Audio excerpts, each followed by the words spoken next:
This video about affirmations is the first in a series of the DIY playlist or series.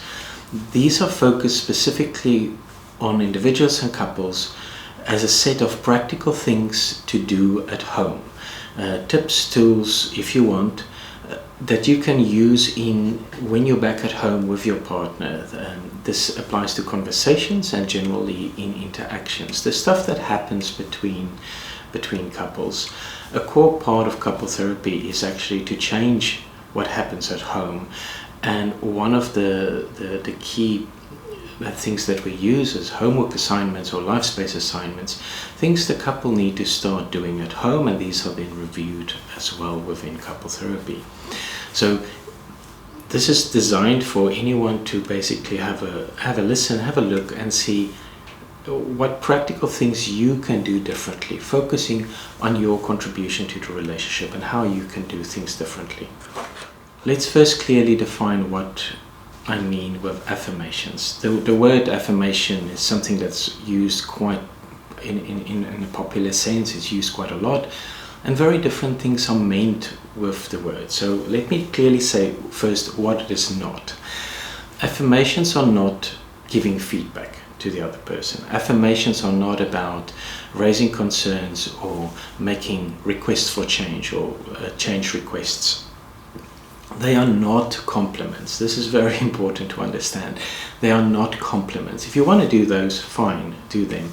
But that's not what an affirmation is. And lastly, I think that probably the one most people sometimes struggle with to understand is an affirmation is not saying thank you. Thank you is a nice human behavior, do that. But that's not what an affirmation is, and it's very important to understand precisely what an affirmation is, otherwise it won't work. Let me give you an example of an affirmation. Every morning, or most mornings, I wake up and there's a cup of coffee next to my bed, which my wife made for me. I never asked her to do it. Somewhere in our relationship she started doing it.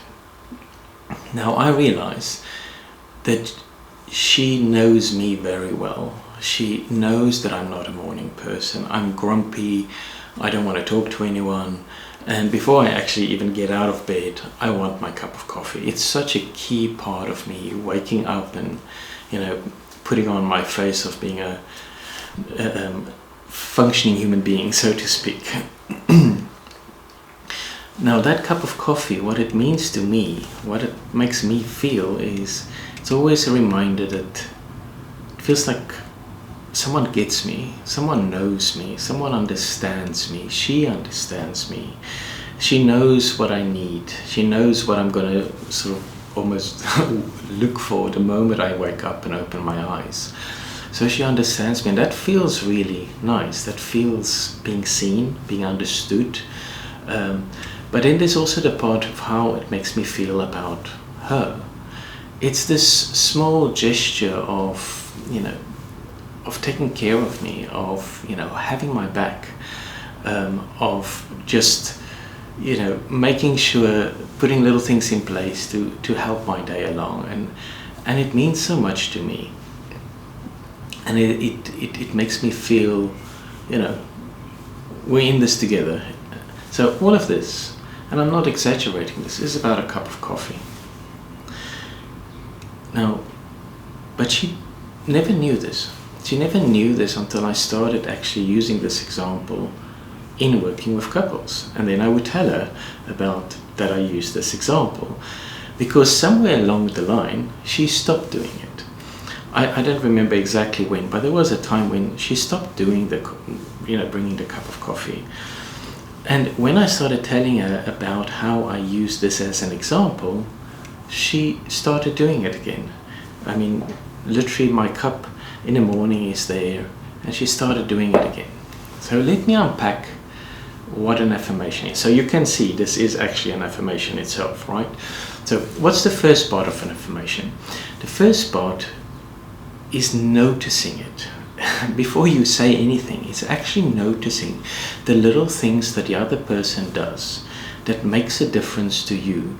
Not life-changing, not completely transforming the relationship. Small steps, small gestures, small moments that make me feel something, and I may not even be aware that it is doing that. So the first part of an affirmation is actually noticing. It's almost looking at what the other person does and the things they do for you that actually works. They make a difference. The second part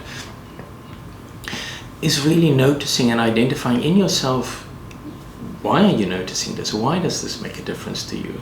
I had to do this when I used this as an example, and I discovered how significant this small gesture was. I'm not a morning person. I don't like early mornings. I get up and, I need to sort of orientate myself to, the overwhelming nature of life. And this cup of coffee makes all the difference. So the second part is understanding what it does.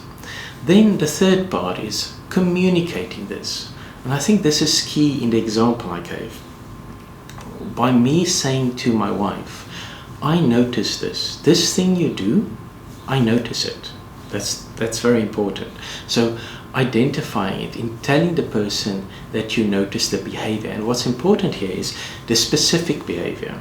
This is not about making general comments of saying, you're such a good wife, or you're such a good mother. Those are nice sentiments. Put them on a Hallmark card, give it on Mother's Day. That's great. This is not what an affirmation is focused and precise. So the behavior that I'm acknowledging, that I'm saying this makes a difference, is this act of making a cup of coffee for me in the morning. The second part I need to do is I need to tell the person what it does to me, because she never realized how important this cup of coffee was. And somewhere she stopped doing it because it didn't seem to actually do anything. Not to say that there was an intention behind it, but she didn't realize, she never got the feedback.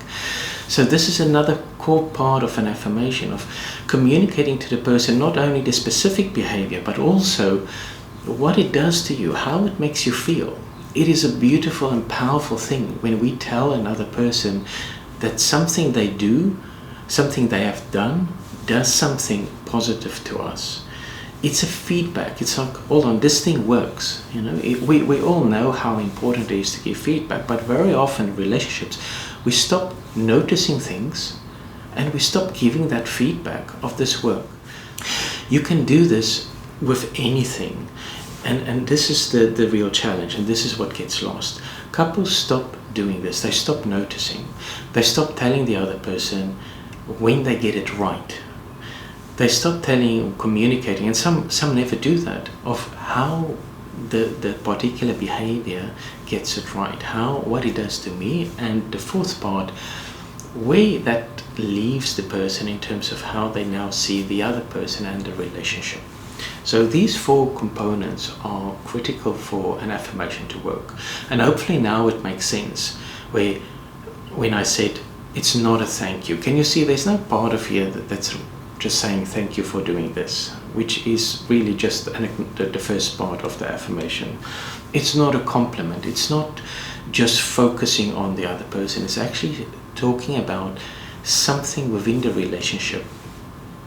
Now, when I give this task to couples, you may think this is pretty simple. It's actually very difficult, because it's usually easy to find one or two specific behaviors. But the actual task that I give couples is, each of you are individually responsible for giving the other person one affirmation each day.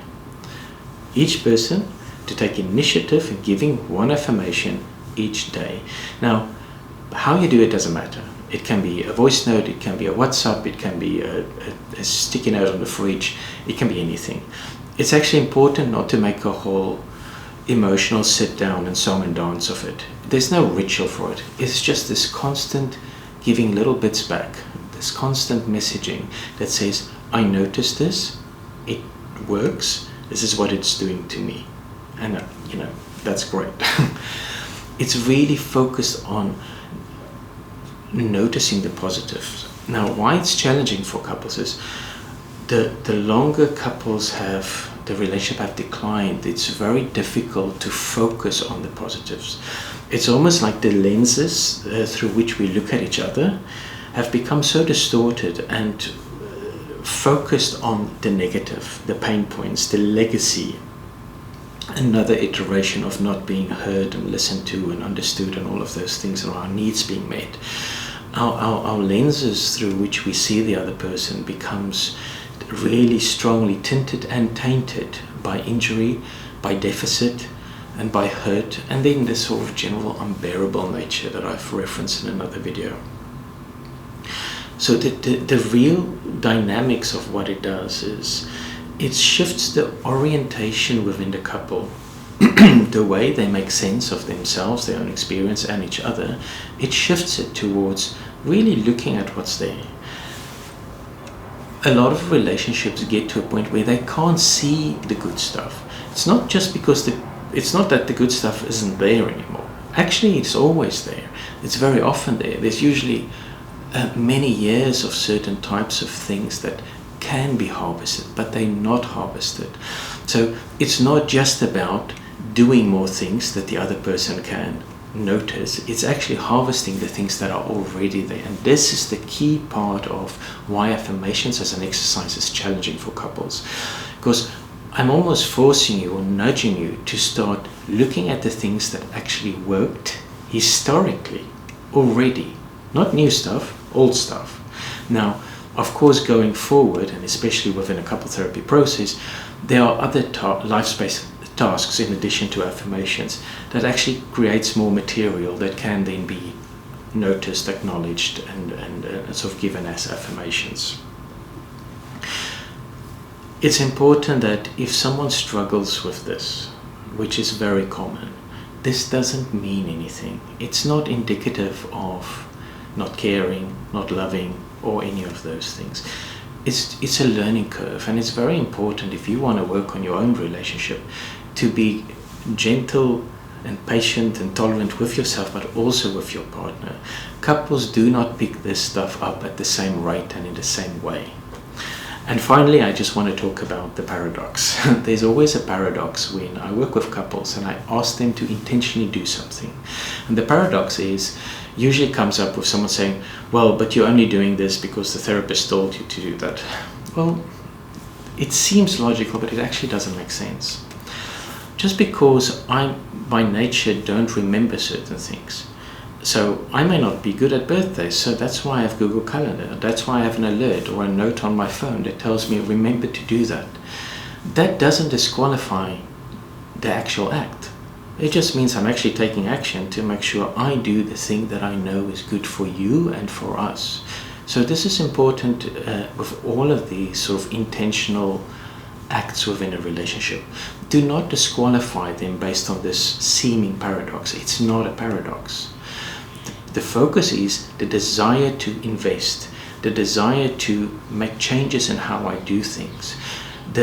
A measure of whether this comes natural or spontaneous should never be used in relationships, because it really doesn't acknowledge the actual work that goes into working on a relationship and improving it.